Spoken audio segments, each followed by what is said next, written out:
ಎಲ್ರಿಗೂ ನಮಸ್ಕಾರ. ಶುಭ ಮುಂಜಾನೆ. ನಾನು ಸಂಕಲ್ಪದ ವಿಚಾರವಾಗಿ ಮಾತನಾಡಬೇಕು ಅಂತ. ನಾನು ಪಂಚೆ ಹುಟ್ಟಿಲ್ಲ, ನಾನು ಕೆಲಸದಲ್ಲಿರ್ತೇನೆ. ಬಟ್ ವಿಚಾರವಾಗಿ ತಿಳ್ಕೋಬೇಕು ಅಂದಾಗ, ಸಂದರ್ಭ ಬಂದಾಗ ಹೀಗೆ ಮಾತನಾಡಬೇಕಾಗತ್ತೆ. ಅಂಥದ್ದೊಂದು ದಿನ ಬರಲಿ ಅನ್ನೋದಕ್ಕೋಸ್ಕರ ಕಷ್ಟಪಡ್ತಾ ಇದ್ದೇನೆ. ಅಂಥ ಒಂದು ದಿನವನ್ನು ಪಡ್ಕೊಳ್ಳೋದು ಅಷ್ಟು ಸುಲಭ ಇಲ್ಲ. ಸೊ ಕೆಲಸದಲ್ಲಿದ್ದಾಗ ಅನಿವಾರ್ಯವಾಗಿ ವಿಚಾರಗಳನ್ನು ನಾನು ಶೇರ್ ಮಾಡಬೇಕಾಗತ್ತೆ. ಸಂಕಲ್ಪ, ನೀವು ಎಲ್ಲರೂ ಕೂಡ ದೇವಸ್ಥಾನಕ್ಕೆ ಹೋದಾಗ ನಿಮಗೆ ಈ ಸಂಕಲ್ಪದ ಬಗ್ಗೆ ಮೊದಲು ಹೇಳ್ತಾರೆ, ಸಂಕಲ್ಪವನ್ನು ಮಾಡಿಕೊಳ್ಳಿ ಅಂತ ಹೇಳಿ. ಯಾತಕ್ಕೆ ದೇವಸ್ಥಾನಕ್ಕೆ ಹೋಗಬೇಕು ಅಂದಾಗ ಬರ್ತಕ್ಕಂಥದ್ದು ಬಲವಾದ ನಂಬಿಕೆ. ಆ ನಂಬಿಕೆಯಿಂದ ಸಂಕಲ್ಪ ಅಂತಕ್ಕಂಥದ್ದನ್ನು ಮಾಡಿಸ್ತಾರೆ. ಈ ಸಂಕಲ್ಪದಲ್ಲಿ ಏನಿರ್ತದೆ ಅನ್ನೋದ್ರ ಬಗ್ಗೆ ಇಷ್ಟಕ್ಕೆ ಮೊದಲು ನಾನೊಂದು ಫೇಸ್ಬುಕ್ನಲ್ಲಿ ವಿಡಿಯೋ ಮಾಡಿದ್ದೇನೆ. ಬಟ್ ಅದು ಎಲ್ಲಿ ಈಗ ಭಾಳಷ್ಟು ಹಿಂದೆ ಹೋಗಿರ್ತದೆ. ಮೊದಲನೆಯದು, ನಮ್ಮ ಮನ ಪರಿವರ್ತನೆಗೋಸ್ಕರ ನಾವು ದೇವಸ್ಥಾನಕ್ಕೆ ಹೋಗ್ತೇವೆ. ಮನಃ ಪರಿವರ್ತನೆ, ಮನಸ್ಸಿನಲ್ಲಿ ಒಂದಷ್ಟು ಬದಲಾವಣೆಯನ್ನು ಪಡೆದುಕೊಳ್ಳೋದಕ್ಕೋಸ್ಕರ ನಾವು ದೇವಸ್ಥಾನಕ್ಕೆ ಹೋಗಿ ಅಲ್ಲಿ ಆ ಭಗವಂತನನ್ನು ಸಂಪೂರ್ಣವಾಗಿ ನಂಬಿ ಅಲ್ಲಿ ನಾವು ಆ ಭಗವಂತನಿಗೆ ನಮ್ಮ ಮನಸ್ಸನ್ನು ಒಪ್ಪಿಸ್ತೇವೆ.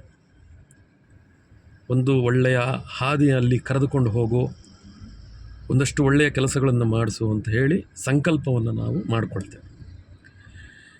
ಈ ಸಂಕಲ್ಪದಲ್ಲಿ ನಾವು ಮೊದಲನೆಯದಾಗಿ ಶುಭೆ ಶೋಭನೆ ಮುಹೂರ್ತೆ, ನಾನು ಬಂದಿರತಕ್ಕಂತಹ ಸಮಯ ಶುಭವಾದ ಸಮಯದಲ್ಲಿ ಬಂದಿದ್ದೇನೆ. ಅನಂತರದಲ್ಲಿ ಅವತ್ತಿನ ದಿನದ ವಿಶೇಷತೆಯನ್ನು ಹೇಳ್ಕೊಂಡು ಹೋಗ್ತೇವೆ. ಇಂತಹ ದಿನ, ಇಂತಹ ಸ್ಥಳದಲ್ಲಿದ್ದ ನಾನು ಯಾವುದೋ ಒಂದು ಶುಭ ಕಾರ್ಯ ಅಂದರೆ ಮದುವೆ ಮುಂಜಿ ಇಂಥದ್ದೇ ಅಲ್ಲ, ಒಂದು ಕೆಲಸಕ್ಕೆ ಸೇರ್ತಕ್ಕಂಥದ್ದು ಕೂಡ ಶುಭವೇ. ಏಕೆಂದರೆ ನಾವು ಮಾಡ್ತಕ್ಕಂತಹ ಕೆಲಸ ನಿರ್ವಿಘ್ನವಾಗಿ ಪರಿಪೂರ್ಣತೆಯಿಂದ ಅದನ್ನು ಮಾಡ್ಕೊಂಡು ಹೋಗೋದಕ್ಕೆ ಬೇಕಾದಂತಹ ಶಕ್ತಿಯನ್ನು ಕೊಡುವಂತ ಬೇಡ್ಕೊಳ್ತಕ್ಕಂಥದ್ದು. ಮನಸ್ಸು ವಿಚಲಿತವಾಗದೆ ನಾವು ಮಾಡ್ತಕ್ಕಂಥ ಎಲ್ಲ ಕೆಲಸಗಳನ್ನು ಕೂಡ ನಿರ್ವಿಘ್ನವಾಗಿ ಕರ್ಕೊಂಡು ಅದನ್ನು ಒಂದು ಗುರಿಯ ರೀತಿಯಲ್ಲಿ ಮುಟ್ಟಿಸೋದಕ್ಕೋಸ್ಕರ ನಾವೇನು ಮಾಡ್ತೇವೆ, ಈ ಸಂಕಲ್ಪವನ್ನು ಹೇಳ್ಕೊಳ್ತೇವೆ. ಶುಭೇ ಶೋಭನ ಮುಹೂರ್ತೆ, ಅಂತಹ ಮುಹೂರ್ತದಲ್ಲಿ ಶುಭ ನಕ್ಷತ್ರ, ಶುಭಯೋಗ, ಶುಭ ಕರಣಗಳಲ್ಲಿ, ತಿಥಿವಾರ ನಕ್ಷತ್ರದಲ್ಲಿ ಇಂತಹ ದಿನ, ಇಂತಹ ತಿಥಿ, ಇಂತಹ ದಿನ, ಇಂತಹ ವಾರ, ಇಂತಹ ವರ್ಷ, ಆಯನ, ಯಾವ ಆಯನದಲ್ಲಿ ಮಾಡ್ತಾ ಇದ್ದೇವೆ, ಇದೆಲ್ಲವನ್ನು ಹೇಳಿಕೊಂಡು ಒಂದು ಪರಿಪೂರ್ಣತೆಯಾಗಿ ಒಂದರ ನಂತರ ಎಲ್ಲ ಹೇಳ್ಕೊಂಡ ಮೇಲೆ ನಾವು ಯಾರು ಅಂತಕ್ಕಂಥದ್ದನ್ನು ನಾವು ಹೇಳ್ಕೊಂಡು ಹೋಗ್ತೇವೆ. ಇದನ್ನು ಗೋತ್ರದಿಂದ ಪ್ರಾರಂಭ ಆಗುತ್ತೆ. ಗೋತ್ರ, ನಾವು ಯಾವ ಗೋತ್ರದವರು, ಯಾರು ಗೋತ್ರದಲ್ಲಿ. ಈಗ ವಿಶೇಷವಾಗಿ ಒಂದು ಋಷಿ ಮುನಿಯ ಹೆಸರು ಬರ್ತದೆ ಗೋತ್ರ ಅಂದಾಗ. ಕೌಂಡಿನ್ಯಸ ಗೋತ್ರೋದ್ಭವಸ್ಯ, ಭಾರದ್ವಾಜ ಗೋತ್ರೋದ್ಭವಸ್ಯ, ಹೀಗೆ ಪ್ರತಿಯೊಬ್ಬ ಜನ್ಮ ತಾಳಿರ್ತಕ್ಕಂಥವ್ರು ಯಾರಾಗಿದ್ದರೆ ಇವರೆಲ್ಲ ಋಷಿಮುನಿಗಳು ಅಂದರೆ they given something to the society, ಏನೋ ಒಂದನ್ನು ಅವರು ಕೊಟ್ಟಿರ್ತಕ್ಕಂಥವ್ರು. ಅಂತಹ ಪರಿಪೂರ್ಣ ಗೋತ್ರದಿಂದ ಬಂದಿರತಕ್ಕಂಥವರು ಅನ್ನೋದು ವಿಶೇಷವಾಗಿ ನಾವು ಗ್ರಹಿಸಬೇಕಾಗಿರ್ತಕ್ಕಂಥದ್ದು. ಇಂತಹ ಗೋತ್ರದಿಂದ ಬಂದಿದ್ದೇವೆ. ಕೌಂಡಿನ್ಯ ಗೋತ್ರ, ಭಾರದ್ವಾಜ ಗೋತ್ರ, ವಿಶ್ವಾಮಿತ್ರ ಗೋತ್ರ ಇಟ್ಟಿರ್ತಕ್ಕಂಥವ್ರು. ಅವರು ಒಂದು ಪುಸ್ತಕವನ್ನು ಬರೆದಿರ್ತಾರೆ ನೋಡಿ. ಇವತ್ತು ನೀವು ಮಾತನಾಡ್ತಾ ಇರ್ತಕ್ಕಂಥವ್ರು, ಮಾತಿನ ಮಧ್ಯೆ ಹೇಳ್ತೀರ ನೀವು.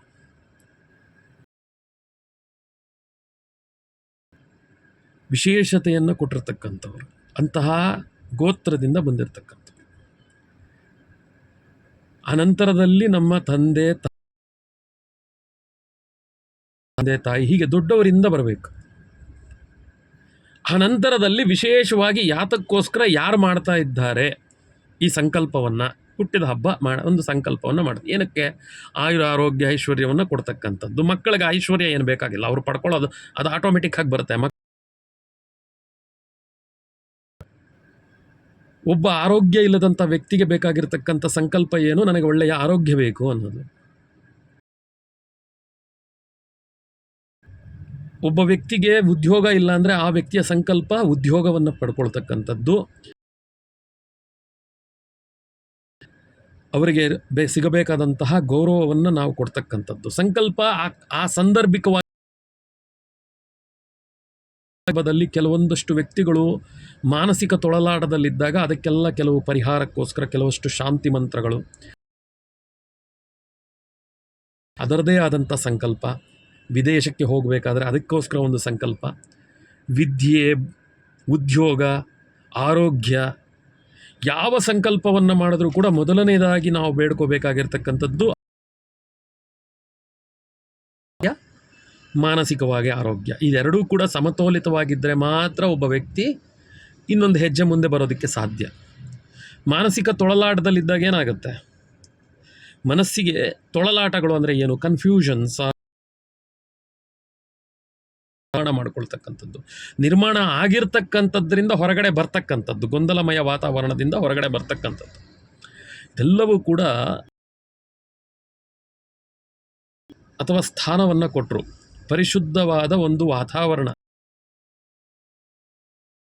ನಾವೊಂದು ದೇವಸ್ಥಾನಕ್ಕೆ ಹೋಗ್ತೇವೆ, ಅಲ್ಲಿ ಮಾಡ್ತಕ್ಕಂಥ ಒಂದಷ್ಟು ಪ್ರತಿನಿತ್ಯ ಕರ್ಮಗಳೇನಿದೆ, ಆ ಒಂದು ವಿಗ್ರಹಕ್ಕೆ ಮಾಡ್ತಕ್ಕಂಥ ನೈವೇದ್ಯ, ಇದಿಷ್ಟು ವಿಚಾರಗಳನ್ನು ಕೂಡ ಯಾತಕ್ಕೋಸ್ಕರ ಅಲ್ಲಿಟ್ಟರು, ಅಲ್ಲಿ ಬರ್ತಕ್ಕಂಥ ಜನಗಳು ಅದರ ಪರಿಪೂರ್ಣತೆಗೋಸ್ಕರ. ಹೀಗೆ ಸಂಕಲ್ಪದ ವಿಚಾರಕ್ಕೆ ಬಂದಾಗ ಇದಿಷ್ಟು ಬರ್ತದೆ. ಅಭಿಷೇಕವನ್ನು ಮಾಡಿಸ್ತೀರಾ, ನಂತರದಲ್ಲಿ ಅದನ್ನು ಆ ಒಂದು ಭಕ್ಷ್ಯಭೋಜ್ಯಗಳೇನು ಕೊಡ್ತಾರೆ ಅದು ಪಂಚಾಮೃತದ ನಂತರದಲ್ಲಿ ಕೊಡ್ತಕ್ಕಂಥ ಪ್ರಸಾದ, ವಿಶೇಷವಾಗಿ ಆ ಭಗವಂತನಿಗೆ ಇಂಥದ್ದಿಷ್ಟ ಅಂತ ಇದೆ ಗಳನ್ನೇ ಮಾಡ್ತಕ್ಕಂಥದ್ದು. ಒಂದು ದಿನ ಇದು, ಮತ್ತೊಂದು ದಿನ ಮತ್ತೊಂದು. ಹೀಗೆ ನಾವು ಪ್ರಸಾದಕ್ಕೆ ವಿಶೇಷವಾದಂತಹ ಒಂದು ಮಹತ್ವವನ್ನು ಕೊಟ್ಟು ಇಷ್ಟೆಲ್ಲವನ್ನ ಕೂಡ ಯಾವುದೆಲ್ಲ ಒಬ್ಬ ಭಕ್ತ ಭಗವಂತನನ್ನು ನಂಬಿ ನಾವು ಅಲ್ಲಿಗೆ ಬಂದು ಒಂದು ಪರಿಪೂರ್ಣತೆಯನ್ನು ಕೇಳ್ಕೊಳ್ತೇವೆ. ಇಂತಹ ಒಂದು ಮಹತ್ವದ ಸ್ಥಳದಲ್ಲಿ ಮಾಡ್ತಕ್ಕಂತಹ ವಿಶೇಷವಾದ ಭಕ್ಷ್ಯ ಭೋಜನಕ್ಕೆ ಮಾತ್ರ ಪ್ರಸಾದ ಅಂತ ಕರೆದರು. ಅದನ್ನು ನಾವು ಮನೆಯಲ್ಲಿ ಕೂಡ ಮಾಡ್ತೇವೆ.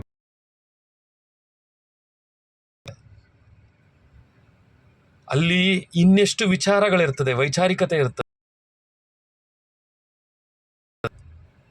ಸರಿ, ವಿಷಯಕ್ಕೆ ಬರೋಣ. ವಿಷಯಕ್ಕೆ ಬಂದಾಗ ಸಂಕಲ್ಪ, ಸಂಕಲ್ಪ, ಈ ಸಕಾರದಿಂದ ಪ್ರಾರಂಭವಾಗ್ತಕ್ಕಂತಹ ಎಲ್ಲ ಪದಗಳನ್ನು ನೀವು ಬಹಳ ವಿಶೇಷವಾಗಿ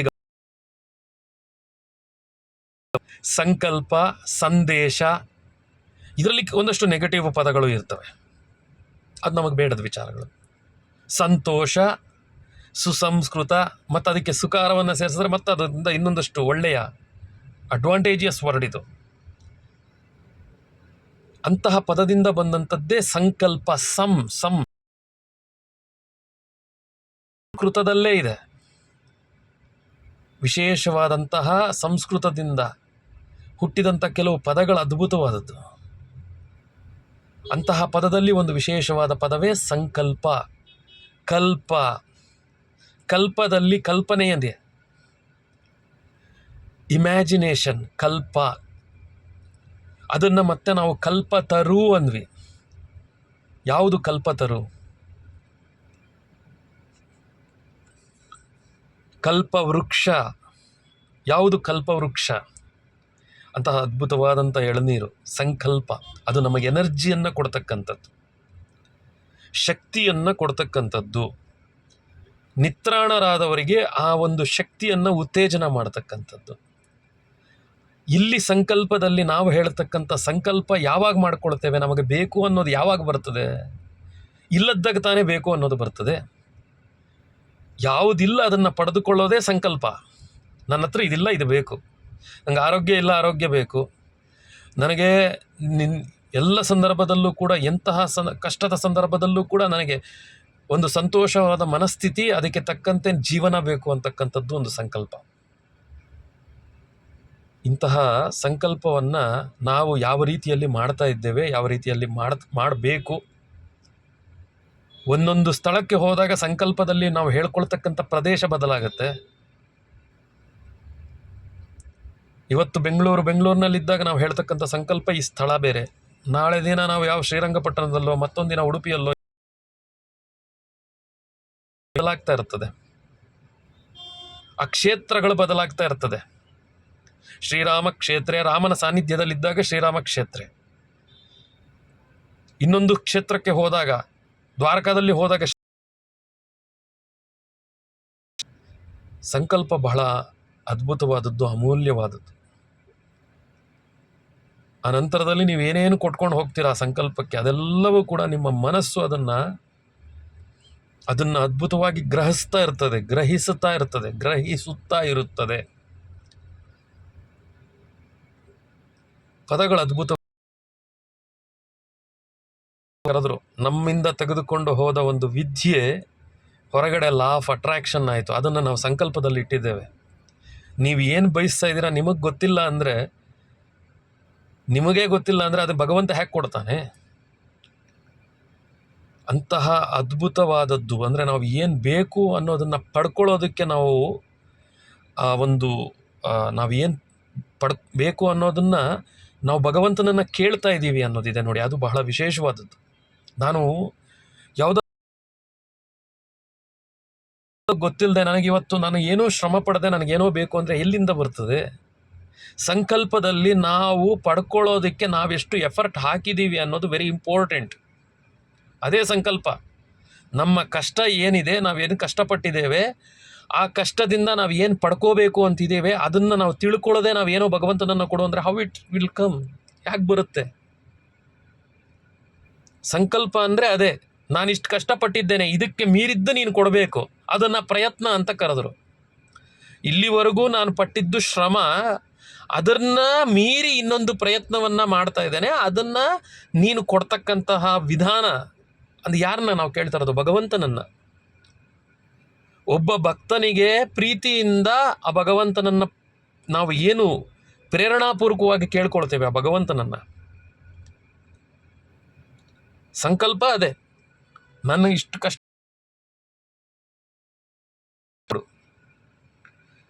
ಪ್ರಮೋಷನ್ ಬೇಕು, ನಾನು 10 ವರ್ಷದಿಂದ ಒಂದೇ ಕಂಪನಿಯಲ್ಲಿ ಕೆಲಸ ಮಾಡ್ತಾ ಇದ್ದೇನೆ, ನಾನು ಇಷ್ಟು ಎಫರ್ಟ್ ಹಾಕಿದ್ದೇನೆ, ನನಗೆ ಇದಕ್ಕೆ ಪ್ರಮೋಷನ್ ಬರಲಿಲ್ಲ ಅಂದರೆ ಇನ್ನೊಂದು ಕಂಪನಿಯಲ್ಲಿ ಕೆಲಸ, ಅದಕ್ಕೆ ಯೋಗ್ಯನಾಗಿದ್ದೇನೆ, ನಾನು ಅದನ್ನು ಅನುಭವಿಸೋದಕ್ಕೆ ಯೋಗ್ಯನಾಗಿದ್ದೇನೆ.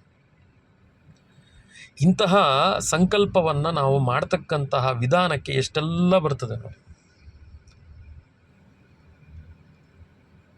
ತಿಥಿ, ವಾರ, ನಕ್ಷತ್ರ, ಯೋಗ, ಕರಣಗಳು ಇದೆಲ್ಲ ಸಪೋರ್ಟ್ ಬರಬೇಕು. ಆಯನ, ನಾವು ಯಾವ ಆಯನದಲ್ಲಿದ್ದೇವೆ, ಯಾವ ಒಂದು ಸಂವತ್ಸರದಲ್ಲಿದ್ದೇವೆ, ಯಾವ ಕ್ಷೇತ್ರದಲ್ಲಿದ್ದೇವೆ, ನಾನು ಯಾರು, ನನ್ನ ಹೆಸರೇನು, ನನ್ನ ಗೋತ್ರ ಏನು, ನನ್ನ ರಾಶಿ ಏನು, ನನ್ನ ನಕ್ಷತ್ರ ಏನು, ಇದಕ್ಕೆ ಮತ್ತೆ ಎಷ್ಟು ವಿಚಾರಗಳು ಅದಕ್ಕೆ ಆ್ಯಡಪ್ ಆಗುತ್ತೆ. ಹೀಗೆ ಹೇಳಿದ್ರೆ ಅರ್ಥ ಆಗ್ಬಹುದೇನೋ. ಆ್ಯಡಪ್, ನಾವು ಯಾವ ದೆಸೆಯಲ್ಲಿದ್ದೇವೆ, ಯಾವ ಗ್ರಹಗತಿಗಳಲ್ಲಿದ್ದೇವೆ, ನಮಗೆಷ್ಟು ದೋಷಗಳಿದೆ, ಬಿಡೋದಿಲ್ಲ ಕರ್ಮ, ಯಾರೊಬ್ಬರನ್ನೂ ಬಿಡುವುದಿಲ್ಲ. ಇದನ್ನು ದಾಟಿ ಪಡ್ಕೊಳ್ಳೋದೇ ಇರೋದು.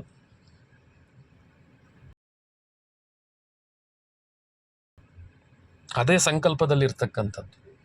ನೀನೇನು ಪಡ್ಕೊಂಡು ನೀನೇನು ಪಡ್ಕೊಳ್ತೀಯ ಜೀವನದಲ್ಲಿ. ಇನ್ನಷ್ಟು ವಿಚಾರಗಳನ್ನ ಹೇಳ್ತೇನೆ. ಸಂಕಲ್ಪ ನೀವು ಪಟ್ಟಿರ್ತಕ್ಕಂಥ ಶ್ರಮಕ್ಕೆ ಭಗವಂತ ಕೊಡ್ತಕ್ಕಂಥದ್ದೇ, ಅದನ್ನು ನೀವು ಅನುಭವಿಸೋದಕ್ಕೆ ಸಾಧ್ಯ ಇರ್ತಕ್ಕ. ಯಾವುದೊಂದು ಸಹ ಸುಲಭೀಕೃತವಾಗಿ ಬರುವುದಿಲ್ಲ. ಅದರ ಹಿಂದೆ ನಾವು ಪಟ್ಟಿರ್ತಕ್ಕಂಥ ಶ್ರಮ ಇರುತ್ತೆ. ಅದ್ರ ಜೊತೆಗೆ ಈಗ ನೋಡಿ, ಆ ಶ್ರಮಕ್ಕೆ ನೀವು ಯಾವ ಪದವನ್ನು ಸೇರಿಸ್ತೀರಾ?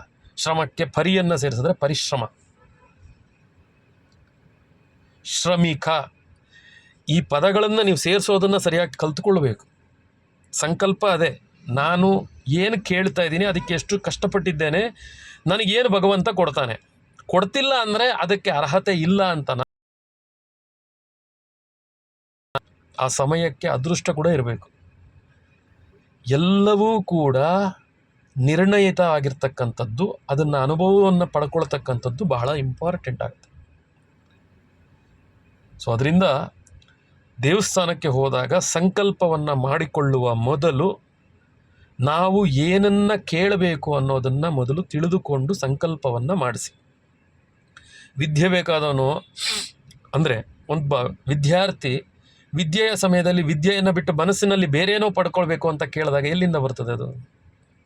ನಿನ್ನ ಮನಸ್ಸು ನಿನಗೇನು ಬೇಕು ಅನ್ನೋದನ್ನು ಪರಿಪೂರ್ಣವಾಗಿ ತಿಳಿದುಕೊಂಡು ಅದನ್ನು ಬಯಸ್ತಕ್ಕಂಥದ್ದನ್ನು ಮಾಡಬೇಕು. ಪರಿಪೂರ್ಣವಾಗಿ ವಿದ್ಯೆಯೇ ಬೇಕು ಅನ್ನೋದ್ರೆ ಯಾವ ವಿದ್ಯೆ ಬೇಕು ಮತ್ತೆ ನೋಡಿ. ಅದೇ ಇಂಥ ಓದ್ತಾ ಇದ್ದೀನಿ, ಇದರಲ್ಲಿ ಒಳ್ಳೆ ಫಸ್ಟ್ ಕ್ಲಾಸಾಗಿ ಬರಬೇಕು, ನನಗೆ ಒಳ್ಳೆ ಮಾರ್ಕ್ಸ್ ಬರಬೇಕು ಅಂದಾಗ ನೀನು ಆ ಸಬ್ಜೆಕ್ಟ್ ಬಗ್ಗೆ ಗ್ರಹಣ ಇರಬೇಕು. ನನಗೆ ಇದರಲ್ಲಿ ಕಡಿಮೆ ಇದೆ, ನನಗೆ ಇದರಲ್ಲಿ ಬರಬೇಕು ಅಂದಾಗ ನೀನು ಅದನ್ನು ಕೇಳಬೇಕು. ಕೇಳುವ ಅಥವಾ ಭಗವಂತನನ್ನು ನಾವು ಅದನ್ನು ಏನು ಕೇಳ್ತಿದ್ದೀವಿ ಅನ್ನೋದನ್ನು ತಿಳ್ಕೊಳ್ಳದೆ ನಾವು ಏನನ್ನೋ ಕೇಳಿದಾಗ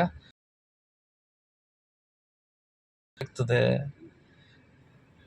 ಅದರ ಪ್ರತಿಫಲ ಸಿಗೋದು ಕಷ್ಟ ಆಗುತ್ತೆ. ಅದರಿಂದ ಇಂಥ ಹಲವಾರು ವಿಚಾರಗಳನ್ನು ಇನ್ನಷ್ಟು ವಿಚಾರಗಳನ್ನು ತಿಳ್ಕೊಂಡು ಮಾತನಾಡ್ತಕ್ಕಂಥ ಪ್ರಯತ್ನವನ್ನು ಮಾಡ್ತೇನೆ. ಇದು ನಾನು ಮಾಡ್ತಾ ಇರ್ತಕ್ಕಂಥ ವಿಡಿಯೋ ಕೂಡ ನಾನು ಮತ್ತೊಮ್ಮೆ ಹೇಳ್ತೇನೆ, ಯಾರು ಅದನ್ನು ಗ್ರಹಿಸಬೇಕು ತಿಳ್ಕೋಬೇಕು ಅನ್ನೋರಿಗೆ ಮಾತ್ರ ಈ ವಿಡಿಯೋ, ಎಲ್ಲರಿಗೂ ಅಲ್ಲ. ತಪ್ಪಿದ್ರೆ ದಯವಿಟ್ಟು ಕಾಮೆಂಟ್ ಮಾಡಿ, ಈ ವಿಚಾರ ನೀವು ತಪ್ಪಾಗಿ ಹೇಳಿದ್ದೀರಾ ಅಂದರೆ ವಿ ವಿಲ್ ತಿಳ್ಕೊಳ್ಳೋಣ. ಇದು ಎಲ್ಲರಿಗೂ ಅಲ್ಲ, ಇದು ಕಲಿಕೆ ನಿರಂತರವಾಗಿರತಕ್ಕಂಥದ್ದು. ಯಾವ ದೃಷ್ಟಿಕೋನದಿಂದ ಇವತ್ತು ನಾನು ಈ ಸಂಕಲ್ಪದ ವಿಡಿಯೋ ಮಾಡ್ತಾ ಇರೋದು,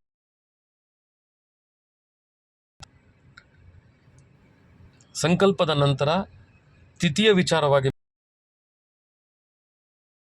ಕರಣಗಳ ಬಗ್ಗೆ ಮಾತಾಡ್ತೇನೆ. ಯಾವುದೂ ಕೂಡ ಒಂದಷ್ಟು ವಿಚಾರಗಳನ್ನು ಗ್ರಹಿಸಿ ಮಾತನಾಡ್ತಕ್ಕಂಥದ್ದು. ಸಂಕಲ್ಪದ ನಂತರ ಮುಂದೇನು ಎಲ್ಲವೂ ಬರ್ತದೆ. ISTA ಇಷ್ಟ ನೋಡಿ, ಈ ಭಾಷಾ ಜ್ಞಾನ ಇಷ್ಟು ಅದ್ಭುತವಾಗಿರುತ್ತೆ ಅನ್ನೋದಕ್ಕೆ ಈ ಒಂದು ವಿಚಾರವನ್ನು ಮಾತ್ರ ಹೇಳ್ತೇನೆ. ಪರಿಪೂರ್ಣತೆ ಭಾಷೆಯಿಂದ ಸಾಧ್ಯ. ಆ ನಂತರದಲ್ಲಿ ಭಾಷೆ ಇವತ್ತು ಹಲವಾರು ವಿಚಾರ, ಅದಕ್ಕೋಸ್ಕರ ಕೆಲವೊಂದು ವಿಚಾರಗಳಲ್ಲಿ ಗೊಂದಲಮಯ ಸೃಷ್ಟಿಯಾಗುತ್ತೆ ಅಂತಂದರೆ ಬೇಸಿಕ್ ಯಾವ ಪದ ಎಲ್ಲಿ ಹೇಗೆ ಬಳಸಬೇಕು ಅನ್ನೋದನ್ನು ನಾವು ಫಸ್ಟ್ ತಿಳಿದುಕೊಂಡಿರ್ತಕ್ಕಂಥದ್ರಲ್ಲಿ ವಿಫಲ ಆಗಿರ್ತಕ್ಕಂಥದ್ದು, ಮನಸ್ಸನ್ನು ಗೊಂದಲಮಯವಾಗಿ ಸೃಷ್ಟಿ ಮಾಡಿಕೊಂಡಿರ್ತಕ್ಕಂಥದ್ದು. ಹೇಳಿರ್ತಕ್ಕಂಥ ಪದ ಎಲ್ಲಿ ಯಾವ ಅಂತಹ ಪದಗಳು ಬಹಳಷ್ಟಿದೆ, ಮುಂದೆ ನಾನು ಅದರ ಬಗ್ಗೆ ಹೇಳ್ತೇನೆ. ಇದೆಲ್ಲ ಕೂಡ ನಾವು ತೆಗೆದುಕೊಂಡಿರ್ತಕ್ಕಂತಹ ಗುರಿಯನ್ನು ಮುಟ್ಟೋದಕ್ಕೆ, ಅಂದರೆ ನಾವು ಯಾವುದೋ ಒಂದು ಕೆಲಸದಲ್ಲಿ ಸಕ್ಸಸ್ ಕಾಣಬೇಕು ಅಂತ ಅಂದಾಗ ಎಲ್ಲಿ ನಾವು ಗೊಂದಲಮಯವಾದ ಸ್ಥಿತಿಯನ್ನು ನಿರ್ಮಾಣ ಮಾಡ್ಕೊಳ್ತೀವಿ ಅಂದರೆ ಸರಿಯಾಗಿ ಅರ್ಥ ಆಗ್ತಿಲ್ಲ ಅಂತಂದರೆ ಕೆಲವೊಂದು ಪದಗಳನ್ನು ನಾವು ಬಳಸ್ತಕ್ಕಂಥ ವಿಧಾನದಲ್ಲಿ ನಮಗೆ ಅದು ಅರ್ಥ ಆಗದೇ ಇರತಕ್ಕಂಥದ್ದು. ಒಂದೇ ಪದ ಎರಡು ಅರ್ಥವನ್ನು ಕೊಟ್ಟಾಗ ನಾವು ಯಾವುದನ್ನು ನೋಡಬೇಕು ಅನ್ನೋದು, ಯಾವ ಪದವನ್ನು ನಾವು ಹೇಗೆ ಮನಸ್ಸಿಗೆ ಅರ್ಥೈಸ್ಕೊಂಡಿದ್ದೀವಿ ಅಂತಕ್ಕಂಥ ವಿಚಾರಗಳನ್ನು ತಿಳಿದುಕೊಳ್ತಕ್ಕಂಥದ್ದು. ಸೊ ಯಾವುದೇ ದೇವಸ್ಥಾನಕ್ಕೋ ಅಥವಾ ಮನೆಯಲ್ಲೋ ನೀವು ಸಂಕಲ್ಪ ಗಮನದಲ್ಲಿರಿಸ್ಕೋಬೇಕಾಗತ್ತೆ. ಇದಕ್ಕೆ ಸಂಕಲ್ಪಕ್ಕೆ ಭೂತ ವರ್ತಮಾನ ಭವಿಷ್ಯ ವೆರಿ ಇಂಪಾರ್ಟೆಂಟ್. ಹಿಂದೆ ನಾವೇನು ಮಾಡಿದ್ವಿ, ಈಗ ನಾವು ಕೇಳ್ತಾ ಇರೋದು ಏನು, ಮುಂದೆ ಯಾತಕ್ಕೋಸ್ಕರ ಕೇಳ್ತಾ ಇದ್ದೇವೆ. ಸಂಕಲ್ಪದಲ್ಲಿ ಇದು ಬಹಳ ಪ್ರಾಮುಖ್ಯ. ಹಿಂದೆ ನಾವು ಮಾಡಿರ್ತಕ್ಕಂತಹ ಕಲ್ತಿರ್ತಕ್ಕಂತಹ ವಿಚಾರಗಳೇನು, ಮುಂದೆ ನಾವು ಏನು ಮಾಡೋದು ಬೇಕು ಅಂತ ಹಂಬಲಿಸ್ತಾ ಇದ್ದೀವಿ. ಇವಾಗ ಉದ್ಯೋಗ, ಅಂತಹ ಉದ್ಯೋಗವನ್ನು ಹಂಬಲಿಸ್ತಕ್ಕಂಥದ್ದಿದೆ ನೋಡಿ, ಅಂತಹ ಉದ್ಯೋಗವನ್ನು ವಿದ್ಯೆಯ ಮೇಲೆ ಆ ಮುಂದಿನ ಭವಿಷ್ಯ ನಿರ್ಣಯ ಆಗಿರತಕ್ಕಂಥದ್ದು. ಸೊ ಡಿಯರ್ ಫ್ರೆಂಡ್ಸ್, ಇದು ಸಂಕಲ್ಪ. ಇನ್ನಷ್ಟು ವಿಚಾರಗಳನ್ನು ಹೇಳ್ತೇನೆ. Thanks for watching. ISTA ಇಷ್ಟ ಪಣೀಂದ್ರ, ಕನ್ನಡದಲ್ಲಾದರೆ ಈ ಶಕಾರಕ್ಕೆ ಟಾವತ್ತು, ಇಷ್ಟ ಪಣೀಂದ್ರ. Thanks for watching. ಎಲ್ರಿಗೂ ಒಳ್ಳೆಯದಾಗಲಿ. ಸರ್ವೇ ಜನಾಃ ಸುಖಿನೋ ಭವಂತು. ಈಗ ಇದರಲ್ಲಿ ಎಲ್ಲರೂ ಅನ್ವಯ ಆಗ್ತಾರೆ, ಇದರಲ್ಲಿ ಭಾಗ ಇಲ್ಲ. ಎಲ್ಲರೂ ಕೂಡ ಸುಖವಾಗಿರಲಿ ಅಂತ ಬಯಸ್ತಕ್ಕಂಥದ್ದು ನಮ್ಮ ಧರ್ಮ ಏನು ಹೇಳುತ್ತದೆ, ಎಲ್ಲರೂ ಕೂಡ ಸರ್ವೇ ಜನಾಃ ಸುಖಿನೋ ಭವಂತು. ಇದರಲ್ಲಿ ಯಾವುದೇ ರೀತಿಯಾದಂತಹ ವಿಚಾರಗಳು ಮತ್ತೆ